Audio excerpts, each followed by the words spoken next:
Hello everyone, I'm Larry Satchwell. I thought I'd start this garden tour a little bit different this morning and show you my morning routine. Doing my chores. First thing I do is feed the horses. They eat in each of their stalls, they know where to go. It's a chilly morning, as you can see, 37 degrees this morning as I came out here about 8 o'clock. Then I feed the goats. Then I have to sweep the main part of the barn there to get up all the goat manure that's accumulated overnight. It's important to keep a clean facility as much as you can. After I sweep, I put out the hay and wait for the horses to finish eating. I gotta lock the goats in. The goat that's outside is Gigi, and she's the low goat on the totem pole. The other goats will come out and eat her food before they go in and eat theirs. And so a couple of them are pretty fat and chunky, and she stays lean. So I feed her outside and lock the other ones inside so that they can't get out until I'm ready for them to get out. So Gigi finishes her food, and then everybody comes out and starts eating the hay. As you can hear next door, Billy Ray has sold the greenhouse. They've been great neighbors for 30 years, and it's my understanding that a landscaper is going to take it over. But he's trying to get everything cleaned up and ready to move. He's got until the end of July. And he has a lot of stuff accumulated over there, as you could imagine, 30 years in the business. And the landscaper is not going to grow plants, so it's up to me next year to start my own plants. Disappointing. Let's look at the garden. It's loud. The road noise is exceptionally loud this morning. Don't know why. This is an American Beauty plant I picked up out of the woods over there. There's still a few left. The goats love it, so they have a hard time keeping themselves alive up there. These are some hostas I transplanted this spring. I'm behind. I am behind. I'll be the first to admit. The potatoes are coming up though, amongst the mushrooms there. This is a daily chore too. Trying to keep these weeds out of the strawberries, but the strawberries are really tall this year because I didn't get to the weeds in time, and they're outgrowing the weeds. My main onion crop is in this bed, and as you can see, I've got spinach, lettuce, carrots, all coming up here. These rows are unplanted, and I need to get in here and do some weeding.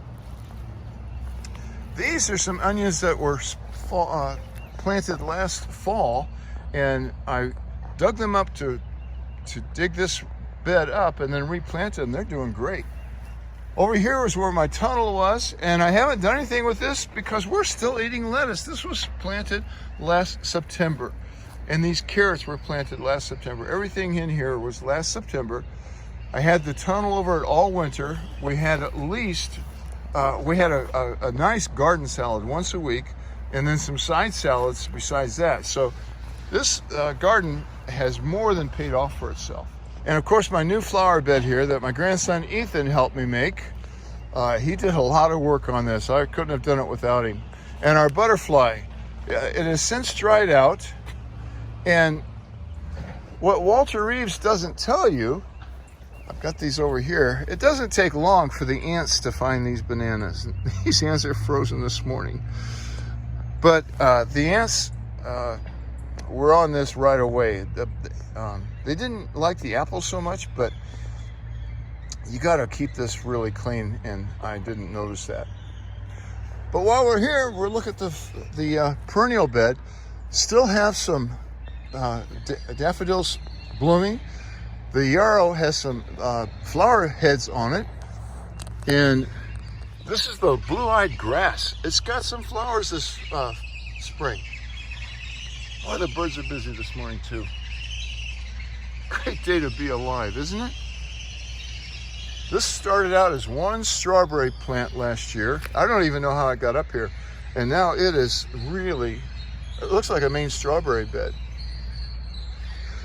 My Nicotina plant made it. I'm so excited. That was another disappointment, let me tell you about. I went down to get my plants, and I'll show you those in just a second. And Billy Ray apologized. He was so busy, he didn't plant any of the flowers, which, you know, I wish he would have called me and told me he couldn't have gotten to them, and I would have gone up and planted them myself. So The flowers that I was hoping to put in here are going to be really late. But look at this, my foxglove has blooms on it too. Now, what I'm hoping for is these will come up and the seeds will pop out, and this will become filled in the next couple of years. I still need to get rid of some of this daylily. It's just an old orange daylily, and not very pretty and not very many blooms. These are the Shasta daisies I planted last fall. They're looking great. Still have some daffodils. The vines will die down. I'll show you the next time probably, and these will come up. This is some more yarrow I planted last fall. I can't wait to see what that's going to look like. It's really thriving here. I did manage to get a few plants down at the greenhouse, some flowers when I was there. These pink petunias will fill in. The black-eyed Susans are coming up nice. The paper whites up here were covering up my echinacea, so I tried to tie them up, but man, they are a mess. I can't wait until they die back a little bit more. This stuff is looking really pretty, and so is this. That's the yellow yarrow I planted not long ago, and I think this is going to be blue. More perennials from last year. Everything's looking really good. This is one of the next projects I need to take care of. I've got to clean this out. Yesterday, there was a pair of toads under there mating, so there's going to be toad eggs in there, and I don't want to disturb those. And that's what happened to me last year. I left the toad eggs and didn't get this cleaned out until real late. A couple of real big fish down there. They look great after the winter. I can't believe how much growth a koi can make in 1 year. Don't know how much bigger he'll get because my pond's not that big. I'm not real sure how I'm going to manage the weeds in this bed either. I've tried to pull these weeds out, but the flowers come up with it. I just don't know what I'm going to do here. And as you can see, this is where I intend to plant things, but at 37 degrees, my peppers are not going to thrive.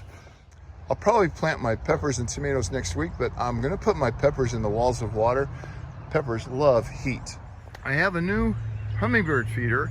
I've got my camera set up here to catch the images of it, and that video will be coming out probably Monday or Tuesday morning. I still want to catch some more video of it. The roses are just about ready to bloom. Got a nice bud up here. This cold weather is not helping them though. The raspberries are looking good. These are my tomato cages just popped in there, and Julia loves to play with this pump. Unfortunately, they're going to be moving to Texas at the end of the month. Well, here's the plants I haven't yet gotten to. They're up here on the top of the hill, the mulch. I have yet to spread around those new plants. On most days here, after I do my chores, I'll spend half an hour to 45 minutes out here in the garden trying to keep up with the weeds. It's a never-ending struggle.